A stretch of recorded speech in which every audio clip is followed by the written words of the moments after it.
नमस्कार, स्वागत है आप सभी का। मैं हूं आपके साथ कुमार कुणाल धीरज। आप देख रहे हैं हमारी खास पेशकश चुनावी आरोपों की सियासत। दिल्ली विधानसभा चुनाव में आम आदमी पार्टी, भारतीय जनता पार्टी और कांग्रेस के बीच त्रिकोणीय मुकाबला है। दिल्ली की सत्ता के लिए आरोप प्रत्यारोपों का जबरदस्त दौर चल रहा है। सीएजी की रिपोर्ट के अनुसार दिल्ली शराब नीति में 2000 करोड़ से अधिक का घोटाला हुआ है। इस रिपोर्ट के बाद बीजेपी और कांग्रेस ने आम आदमी पार्टी पर भ्रष्टाचार के गंभीर आरोप लगाकर हमले तेज कर दिए हैं। विपक्ष ने केजरीवाल पर भ्रष्टाचार और दलाली के आरोप लगाए हैं। आरोप है कि लाइसेंस जारी करने के नियमों की अनदेखी की गई और कीमतें तय करने में पारदर्शिता नहीं रखी गई। दिल्ली चुनावों के बीच यह मुद्दा गरमाया है। बीजेपी सांसद मनोज तिवारी ने कहा, कैग ने दिल्ली की खुशहाली को बर्बाद कर दलाल की भूमिका निभाने वाले आम आदमी पार्टी प्रमुख अरविंद केजरीवाल के भ्रष्टाचार की पूरी कहानी उजागर कर दी है। यह वही सीएजी की रिपोर्ट है जो अरविंद केजरीवाल 2013 में शीला दीक्षित के खिलाफ लड़ने का झंडा लहराते थे और आज उसी कैग रिपोर्ट ने अरविंद केजरीवाल को भ्रष्ट घोषित कर दिया है। वहीं कांग्रेस नेता और नई दिल्ली विधानसभा सीट से उम्मीदवार संदीप दीक्षित ने कहा, सीएजी ने कहा है कि शराब नीति में 2000 करोड़ का घोटाला हुआ है। अब तो यह बात स्पष्ट हो गई है कि उन्होंने यानी अरविंद केजरीवाल ने गलत काम किया है। उन्होंने सरकारी खजाना खाली कर दिया है। हालांकि आपने इन आरोपों को खारिज किया है। उधर दिल्ली विधानसभा चुनाव के बीच शनिवार को केंद्रीय गृह मंत्री अमित शाह ने झुग्गी बस्ती प्रधान सम्मेलन को संबोधित करते हुए कहा कि 5 फरवरी से दिल्ली में आपदा मुक्ति दिन होगा। आपदा ने पंजाब को झांसा दिया। झूठ और गुमराह करना आपकी राजनीति है। दिल्ली को आपदा मुक्त करने का समय आ गया है। आपदा वाले झूठ बोलकर वोट लेते हैं। तो वहीं अब आम आदमी पार्टी के सांसद संजय सिंह ने दावा किया है कि भारतीय जनता पार्टी के सांसदों के सरकारी आवास के पते पर फर्जी वोट बनवाए जा रहे हैं। बीजेपी के देश भर के तमाम सांसदों के सरकारी आवास के पते पर बीजेपी ने नई दिल्ली विधानसभा में फर्जी वोट बनवाने की एप्लीकेशन दी है। और ऐसे में अब यह चुनावी आरोपों की सियासत और उसके अंजाम क्या कुछ निकलकर सामने आएंगे, ये तो वक्त ही बताएगा। लेकिन फिलहाल मौजूदा स्थिति में तमाम पार्टियां जो इस संग्राम में कूदी हुई हैं, मुख्यतः आम आदमी पार्टी, भारतीय जनता पार्टी और कांग्रेस बयानबाजी से बाज नहीं आ रही है। सब एक दूसरे के ऊपर आरोप और प्रत्यारोप का दौर चला रहे हैं। ऐसे में अब सीएजी के रिपोर्ट के ऊपर भी बवाल है। तो वहीं आम आदमी पार्टी ने कहा है कि तमाम सांसदों के आवास को पता बता करके कई ऐसे फर्जी वोट बनवाए जा रहे हैं जिससे यह चुनाव प्रभावित हो सकता है। ऐसे में इन बातों में कितना तथ्य है या फिर यह चुनावी जुमलेबाजी है, इसके बारे में तो कुछ भी पुष्ट तौर पर नहीं कहा जा सकता। लेकिन अब चूंकि राजनेता इन तरह के बयानों का सहारा ले रहे हैं, तो अब उससे यह देखना दिलचस्प होगा कि वोटर लिस्ट में आम आदमी पार्टी और बीजेपी के बीच जो घमासान छिड़ा हुआ है, इसके क्या मायने निकलकर सामने आते हैं। केंद्रीय गृह मंत्री अमित शाह ने भी झुग्गी बस्ती प्रधान सम्मेलन को संबोधित किया। उन्होंने कहा कि 5 फरवरी से दिल्ली में आपदा मुक्ति दिन का होगा। इस बीच आम आदमी पार्टी के विधायक महेंद्र गोयल को दिल्ली पुलिस ने पूछताछ के लिए बुलाया है। दिल्ली पुलिस ने फर्जी आधार कार्ड दस्तावेज मामले में जांच में शामिल होने के लिए आप विधायक को उनके कार्यालय के कर्मचारियों को नोटिस भेजा है और इससे कुछ बांग्लादेशियों को गिरफ्तार किया गया था। वहां फर्जी आधार कार्ड बरामद किए गए थे। हालांकि इस बीच बीजेपी अध्यक्ष वीरेंद्र सचदेवा ने बीजेपी के चुनाव प्रचार गीत पर कहा, यह खूबसूरत गीत है। इस गीत के खूबसूरती के साथ दिल्ली के 10 सालों की बदहाली का जिक्र है और उन्हें लगता है कि कहीं न कहीं इससे आम आदमी पार्टी को नुकसान होगा।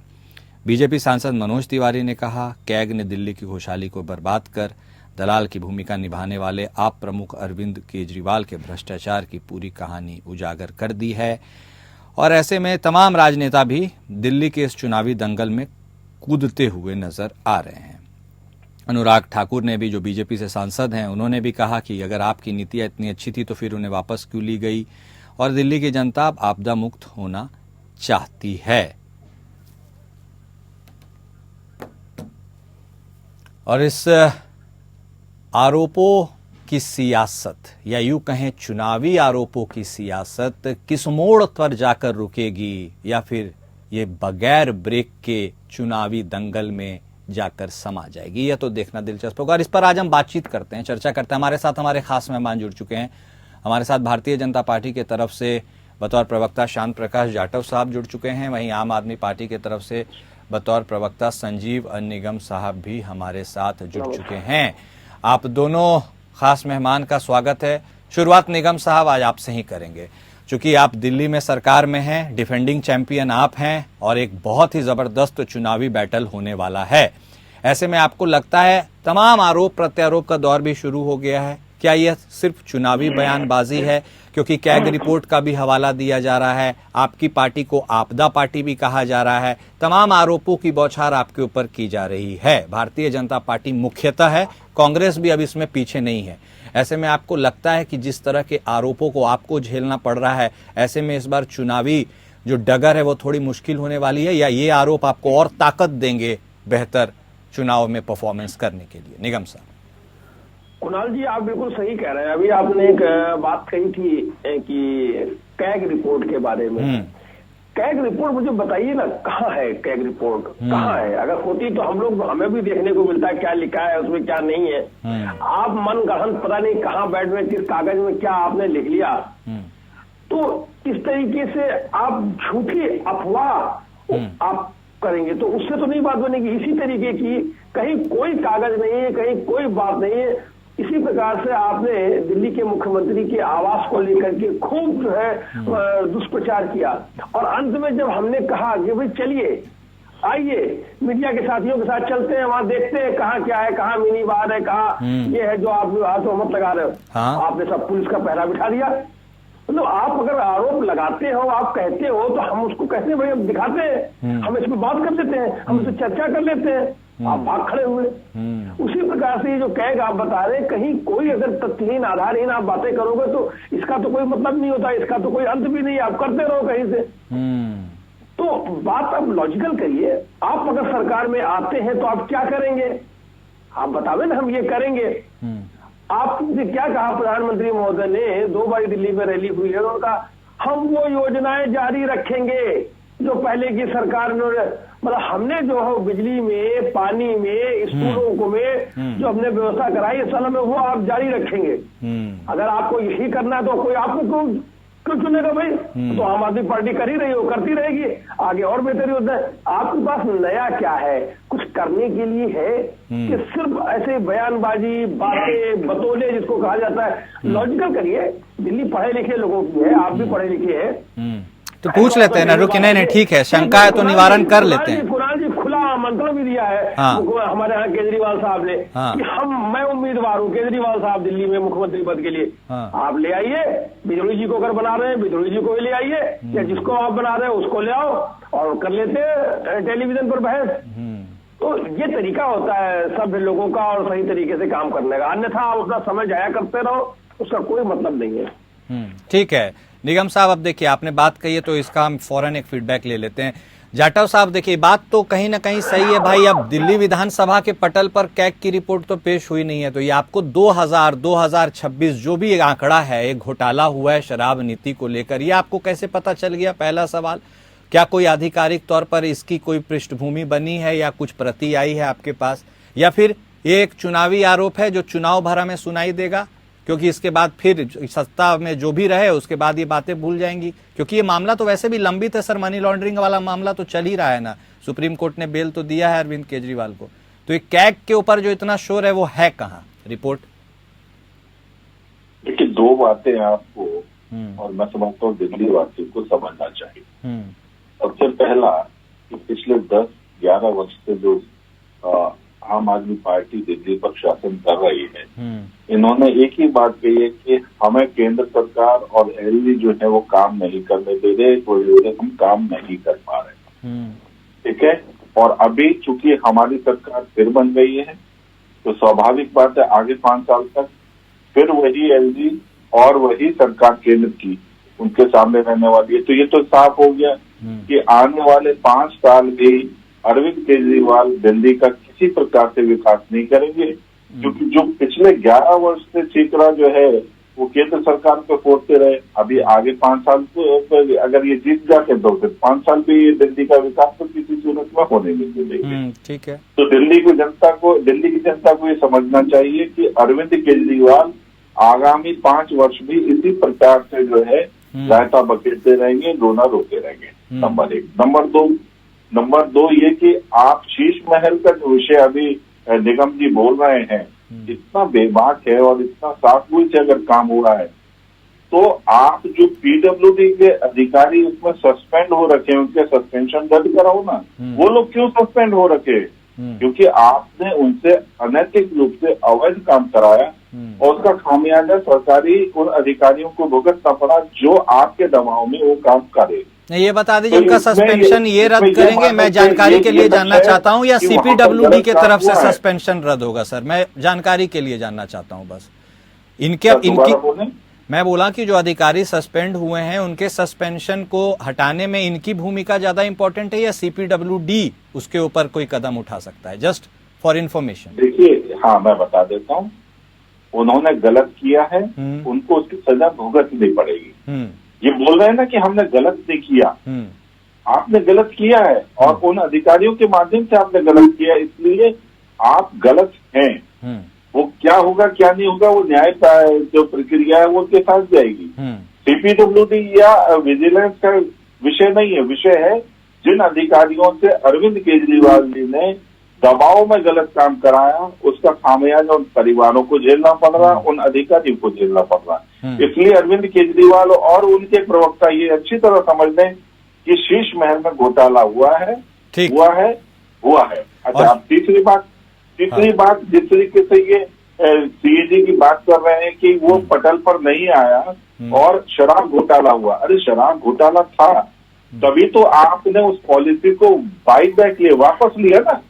क्यों लिया? क्योंकि आप उसमें पूरी तरीके से लिप्त थे और आज सुप्रीम कोर्ट ने उनको जमानत जो है इस आधार पर नहीं दी कि वो उसमें बरी हो गए, बल्कि उसमें वो जांच का जो काम है वो पूर्ण हो चुका है। अब अरविंद केजरीवाल जी उनको कलम बंद करते होते कलम छीन ली गई है। उनको ये इतनी जायज नहीं है कि वो दिल्ली छोड़ करके देश से बाहर भी जा सके। लेकिन जाटव साहब एक अहम सवाल यह भी उठता है कि यदि सुप्रीम कोर्ट ने एक मिनट आपने बात की फिर बात निकल जाएगी। सुप्रीम कोर्ट ने यदि उन्हें बेल दिया है तो कुछ सोच समझ कर दिया होगा। क्या आप जो आरोप लगा रहे हैं ये आरोप वहां पर सिद्ध हुए? यदि नहीं तो फिर उन्हें बेल मिला, यदि होते तो शायद वो जेल में रहते।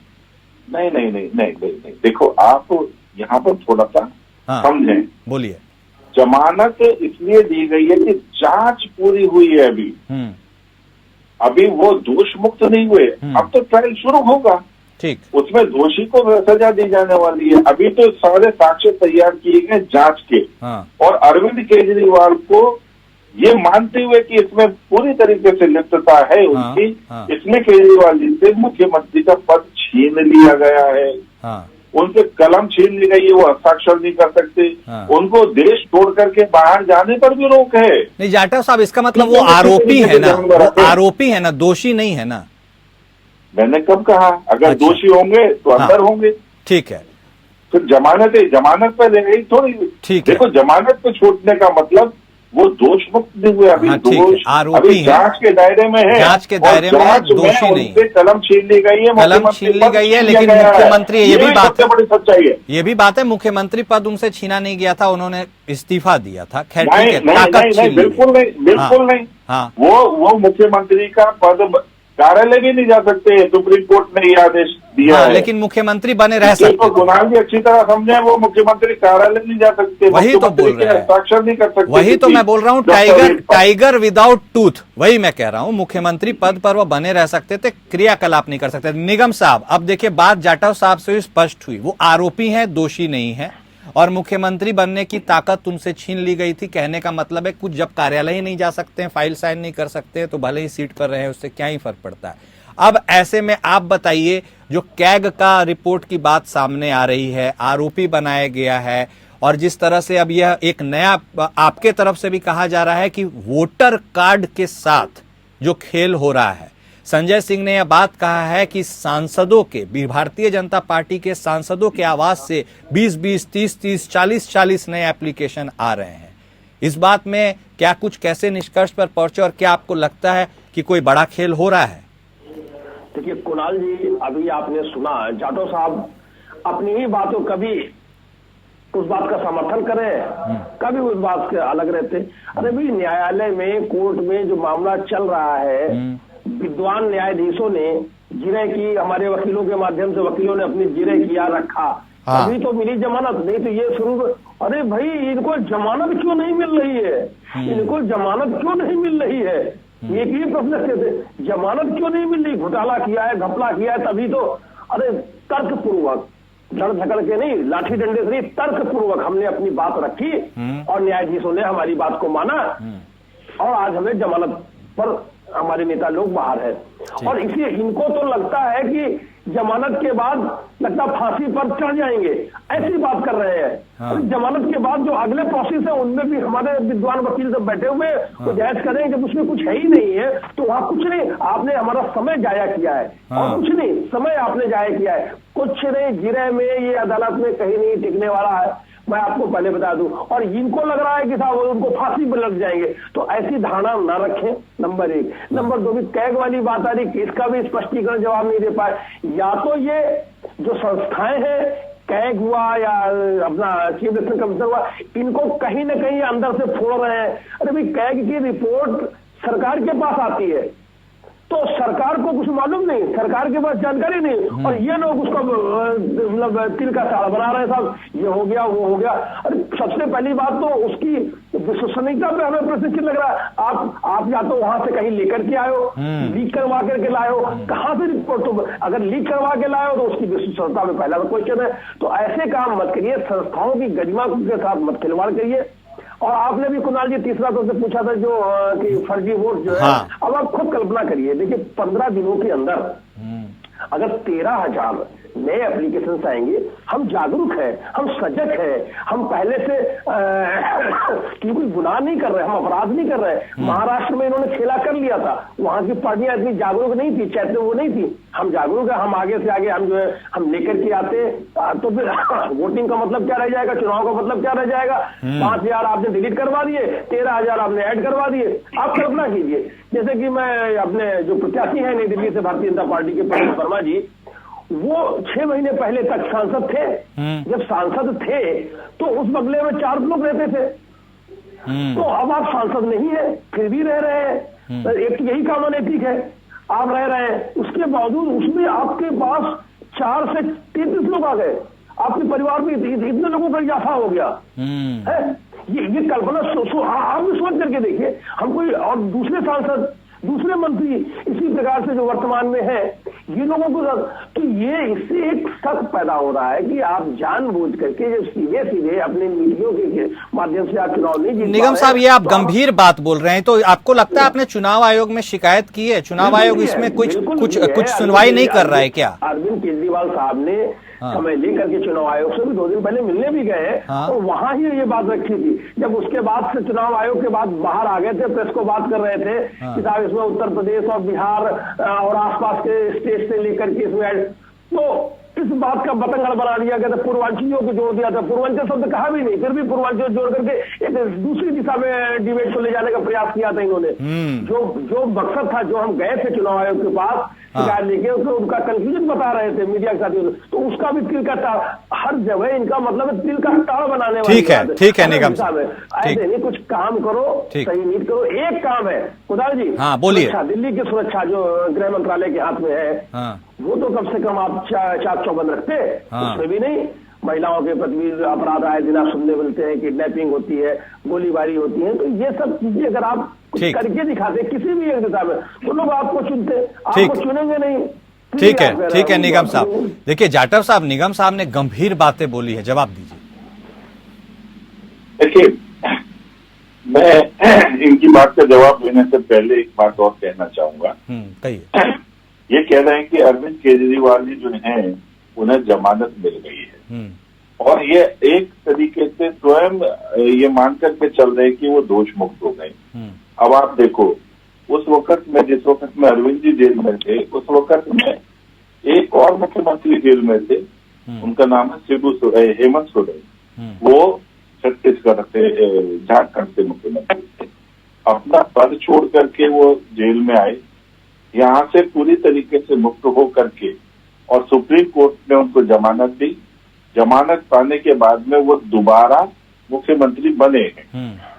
ठीक है, एक मुख्यमंत्री अपना पद छोड़ करके आता है और जमानत पाने के बाद में दोबारा मुख्यमंत्री बनते हैं, यानी उनके ऊपर जो आरोप है उसके ऊपर किसी प्रकार का सुप्रीम कोर्ट ने उनसे कलम नहीं छीनी, ना ही मुख्यमंत्री आवास पर। जाटव साहब ठीक है, वो तो अपना विवेकाधिकार है ना, कहीं कहीं लिखा हुआ थोड़ी है जाटव साहब कि आपको अपना पद छोड़ देना है। आप मेरी बात पूरी सुनो, टोको मत। नहीं टोक नहीं, बात जहाँ पे लगी वहां तो नहीं, वहां पे कोई जबरदस्ती थोड़ी किया गया था जाटव साहब कि आप अपना पद छोड़ दीजिए। एक प्रोसीजर है, लोग फॉलो करते आते थे, कहीं लिखित तो नहीं है कि भाई आपको अपना पद छोड़ देना होगा। आप बात को तो सुनेंगे नहीं, बोलिए। सुनते तो हैं जाटव साहब, आपकी भी बात पूरी सुनते हैं, तो बोलना आप, बोलिए। यानी हेमंत सोरेन जी वापस चले जाते हैं, पद छोड़ करके आते हैं, वापस जाते हैं और फिर दोबारा मुख्यमंत्री बनते हैं।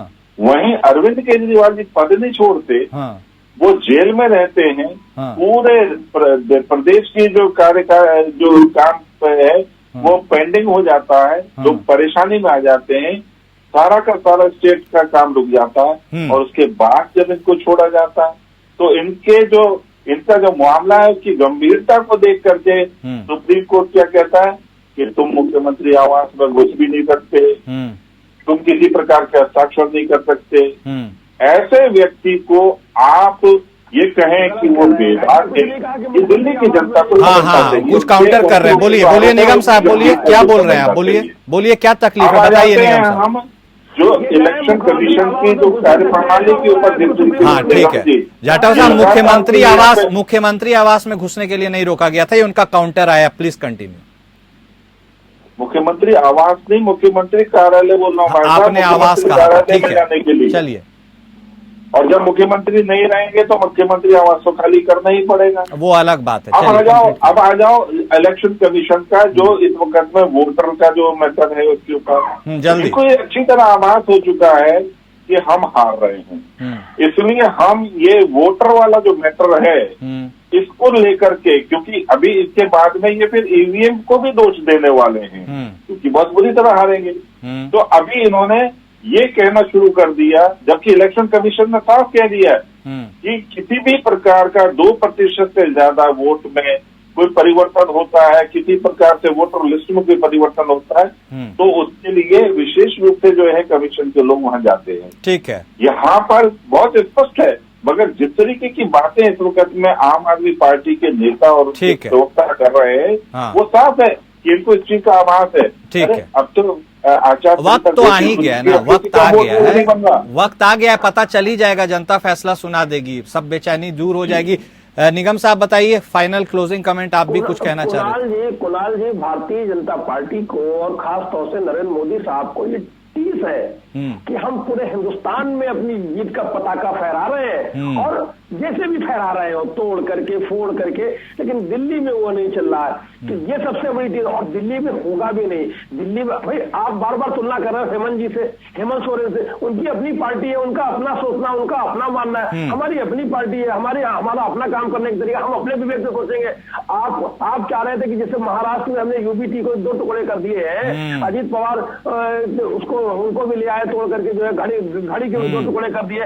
वो आपके दिमाग में वो था, वो आप करने वाले थे, हमें पहले से पता चल जाता है, हमने वो आपके मंसूबे पूरे नहीं होने दिए दिल्ली में। ये भी आपको टीस है, तो वही टीस ऐसे थोड़ी होगी। आपने हर हथकंडे, आप बुरी तरीके से हार रहे हैं, आपके पास कोई दूरबीन से देखकर बुरी तरीके से हार रहे हैं, पराजय आपकी रखी हुई है सामने, अब हमें कह रहे हो बुरी तरीके से, आप थम्पिंग मेजॉरिटी से जीत रहे हो। क्या हाल हुआ बनारस में नरेंद्र मोदी जी का, क्या हाल हुआ?